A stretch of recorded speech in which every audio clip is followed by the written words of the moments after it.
In this video, we're going to go through the different kinds of indirect price discrimination. This is known as second degree price discrimination. So if you ever hear folks say that, they're referring to indirect price discrimination. And what's going to be key for us here is that firms who engage in this indirect price discrimination do so because they can only identify a customer's willingness to pay after they've purchased. And so what they want to do is they want to structure their pricing strategy such that consumers will opt in to the type of pricing strategy that fits their willingness to pay. Okay, so the firms are still with their goal in structuring these different pricing strategies. They're trying to increase their producer surplus ultimately, and they do that by selling more goods, right? So they want to sell whatever they can at a higher price, and then they'll sell what they can't sell at that higher price at a lower price. All right. So they're capturing both high willingness to pay consumers as well as lower willingness to pay consumers. Okay, so our first couple types of indirect price discrimination we're going to discuss here are quantity discounts and versioning. So quantity discounts, the textbook defines as a pricing strategy in which customers buy larger quantities of a good in order to pay a lower per unit price. So this is the type of pricing strategy that you see Sam's Club or Costco engage in, right? They're attracting those consumers who are willing to buy more of a good, right? They're willing to buy a ton of toilet paper or a ton of paper towels or whatever the good might be in order to pay less per roll, right? Or less per unit of that good.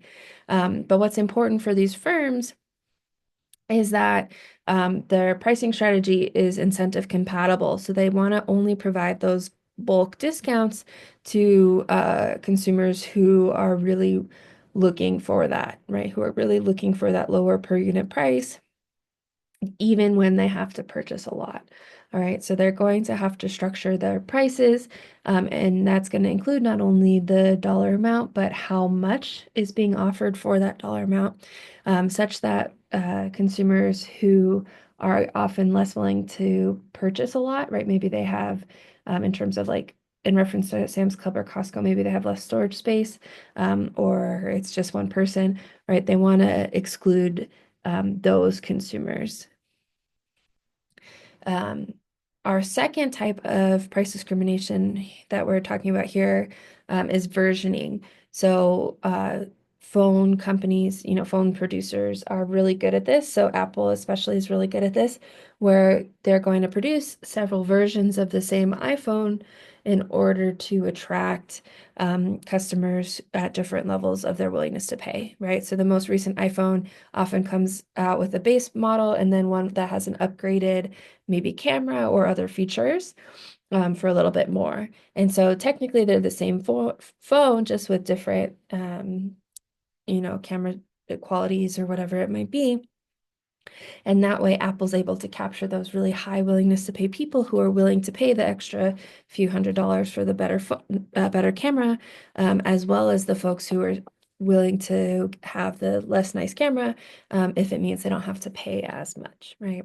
And this is also what they do when they come out with new phones so quickly, right? Before older phones are actually needing to be replaced. They're able to capture those consumers who really want to have the newest, best product and are willing to pay a lot to have that new product. Whereas the folks who are okay with having a phone that's a few generations older for a discounted price, they're also able to sell to those folks as well. Okay. So another example of versioning for us here. You can think about cars as well. Car manufacturers do this. So Toyota makes both the Camry and the Lexus ES. Both are essentially the same kind of car, but the Lexus EX is going to come with some luxury accessories, maybe leather interiors and other sort of more aesthetic changes that the Camry is not going to have. And that allows them to sell the luxury car to the luxury consumer who's willing to pay more, and they can sell then the budget car to the budget consumer. All right, so we can have some hypothetical prices here.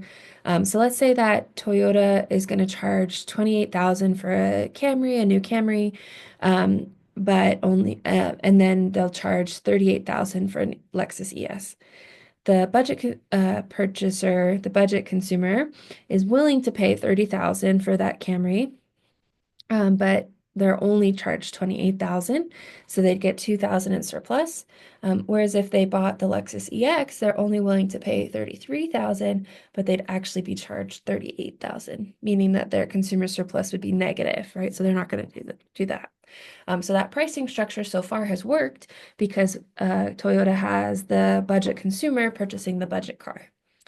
The luxury consumer, in comparison, is willing to pay 33,000 for the Camry, meaning that if they bought the Camry, they would gain 5,000 in surplus, but they're also willing to pay 44,000 for the Lexus, and Toyota is only charging them 38,000. So they actually get 6,000 in consumer surplus from buying the Lexus. So that difference in surplus, the fact that the luxury consumer is going to get $1,000 more in consumer surplus if they buy the Lexus than if they buy the Camry, means that this pricing structure that Toyota has is incentive compatible. It's sorting the budget consumer to purchase the Camry and the luxury consumer to purchase the Lexus. We can examine the situation where Toyota changes its prices. So it continues to charge 28,000 for the Camry, but it's increased the price of the Lexus ES to 41,000. What we're going to see is that the budget consumer is still going to purchase the Camry, right? 41,000 way exceeds their willingness to pay for the Lexus, so they're not going to purchase that. And they keep that 2,000 in consumer surplus for the Camry. Now, however, for a luxury consumer, for the Camry, they're willing to pay 33,000, but because they only pay 28, they get 5,000 in consumer surplus. Whereas for the Lexus, they're willing to pay 44,000, but are going to be charged 41,000, meaning they get 3,000 in surplus, consumer surplus if they purchase that Lexus. So now the consumer surplus that the luxury consumer gets from purchasing the Camry exceeds that they get from purchasing the Lexus. And so we have a pricing scheme that's no longer incentive compatible, right? We have both the budget consumer and the luxury consumer sorted towards purchasing the budget car, the Camry. And so Toyota doesn't want that, right? So they're going to want to rethink that pricing strategy to maintain the sorting of consumers along their willingness to pay, right? They don't want to sell two Camrys for 28,000. They'd rather sell one Camry for 28,000 and one Lexus for 38. Next, another type of indirect price discrimination that we often see is bundling. So there can be two kinds. First is mixed bundling, and this is where a firm offers consumers the choice of buying two or more products separately or as a bundle. So you see this a lot with value meals at fast food restaurants. You can buy the burger, the fries, and the soda all separately, or you can buy them as a bundle and pay less overall. And that for the firm ensures that they sell more of all of those goods than if they only price them separately. And then we also have pure bundling strategies where the good is only offered as a bundle. So Spotify is an example of this. You can only access Spotify's music in a bundle form, right? You can't purchase individual songs. You either get access to all the songs or none of the songs. Okay. For bundling to work, right, we're focusing on our fourth product here. Excuse me, our fourth requirement here. Consumers' demand for the product has to be negatively correlated. For a second product has to be negatively correlated with the demand for the first, right? So when we think about goods like what is offered by Spotify or Apple Music, they're selling individual songs as well as other songs, right? We can think of each song as a different good, a second, third, fourth, whatever product. And so we expect that consumers are going to have one song or one album that they're primarily wanting to purchase and are going to be less likely to purchase another album, right? If I'm really into Taylor Swift music, maybe I'm less likely to purchase music produced by, I don't know, Blake Shelton, right? Someone else. But if Spotify offers me to them as a bundle, then I'm more likely to purchase access to both, right? And in fact, I have to.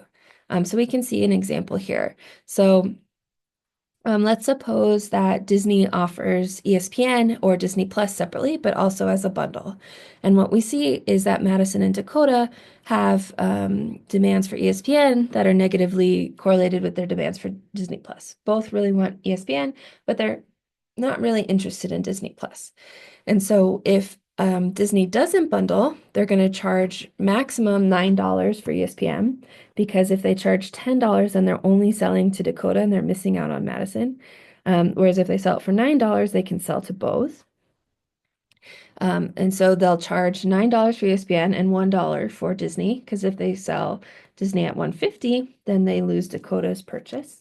All right, so overall, they're selling access to both at $10, and they get $20 in revenue, total revenue, when they sell to both Madison and Dakota. Okay, if they instead bundle, what they're going to do is see how much Madison is willing to pay for the bundle and how much Dakota is willing to pay for the bundle, and take the lower of those two, which is Madison, right? So Madison's willing to pay $9 for ESPN and $150 for Disney. And so now Disney is going to be able to sell access to both channels at $10.50, because because Dakota would be willing to pay $11 and is actually getting 50 cents in consumer surplus when they get access to the bundle at $10.50. So selling the bundle now, Disney's total revenue goes up by $1, because instead of selling ESPN for $9 and Disney for for $1 to each consumer, right? Meaning $10 charged to each. Now they're able to charge $10.50 to each, and their total revenue again goes up by that dollar amount, right? What is this? The fourth version of indirect price discrimination that we see in the world is called block pricing. And this happens when a firm offers a reduced price of a good after the consumer's already purchased some of it, to incentivize them to purchase more. So here, what we're going to see is firms sort of step folks down their demand curve. Okay, so let's say that you're purchasing maybe Christmas cards, or you're printing some photos from Walgreens, and you've purchased an initial 100 for 25 cents each. That's going to give Walgreens their initial producer surplus of area A. What the Walgreens is then going to do is say, hey, if you purchase an additional 25, you're only going to pay 20 cents for those 25, right? And you'll be like, okay, I could use 100, 25 more for, 5 cents less. So you purchase it, and now you get some area B of consumer surplus, and Walgreens has increased their producer surplus by C. And then they'll say, okay, you've opted into purchase 125. Now we'll give you an additional 75 for half that price, only 10 cents each. And if that fits into your demand curve, you say, okay, yeah, sure, that's a great deal. I'm going to purchase 50 more than I was previously. And so you get consumer surplus area D, where Walgreens has increased their producer surplus even more. So in this way of sort of stepping the consumer down their demand curve, the monopolist is able to increase their producer surplus, right?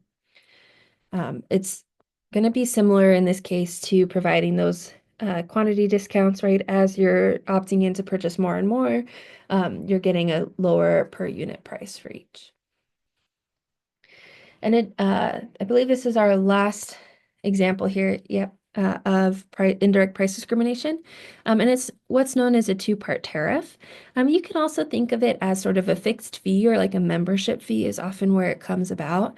And with these two-part tariffs, there's going to be a pricing strategy of two components. So you're going to be charged a per unit price for the good, but also a fixed fee. So Costco and Sam's Club also have this as well.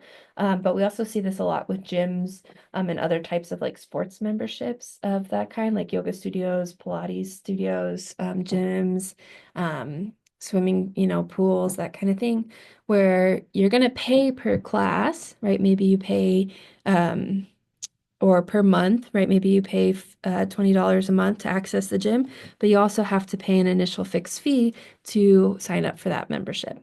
Okay. Country clubs are again another